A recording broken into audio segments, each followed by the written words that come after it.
Communist party తగ్గించాలి పెంచిన వంట గ్యాస్ ధరలు వెంటనే తగ్గించాలి వంట గ్యాస్ ధరలు వెంటనే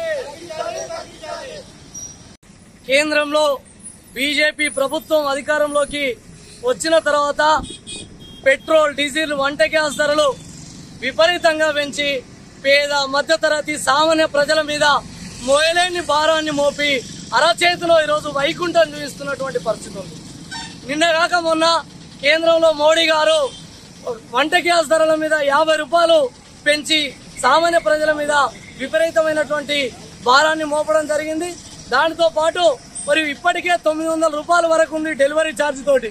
సామాన్య ప్రజలు పేద మధ్యతరగతి ప్రజలు కట్టెల పొయ్యి వండితే పొగ సూరి అనారోగ్యాల పాలవుతున్నారని, వంట గ్యాస్ కళ్ళు కనబడతలేవని, వంట గ్యాస్ ప్రతి మూలకున్న ముసలామే కూడా ఈరోజు వంట గ్యాస్ వాడుతున్నటువంటి పరిస్థితులలో ఈరోజు మోడీ గారు మళ్ళీ 50 రూపాయలు పెంచి పేదల మీద మోయలేని భారాన్ని మోపడం చాలా సిగ్గుచేటు.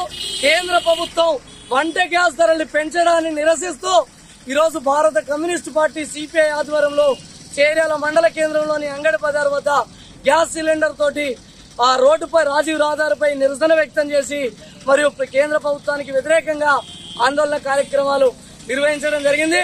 వెంటనే నరేంద్ర మోడీ గారు పేద ప్రజల మీద ఏమాత్రం చిత్తశుద్ధి ఉన్నా, పేద ప్రజల మీద ఏమాత్రం ప్రేమ ఉన్నా వెంటనే పెంచినటువంటి వంట గ్యాస్ ధరను తగ్గించాలి, ఇంకా తగ్గించి పేద ప్రజలకు ఆలోచన చేయాలని సందర్భంగా మేము ప్రభుత్వాన్ని డిమాండ్ చేస్తున్నాం. లేని పక్షంలో పెద్ద ఎత్తున భారత కమ్యూనిస్ట్ పార్టీ సిపిఐ ఆధ్వర్యంలో ఆందోళన కార్యక్రమాలు నిర్వహిస్తామని సందర్భంగా హెచ్చరిస్తా ఉన్నాం.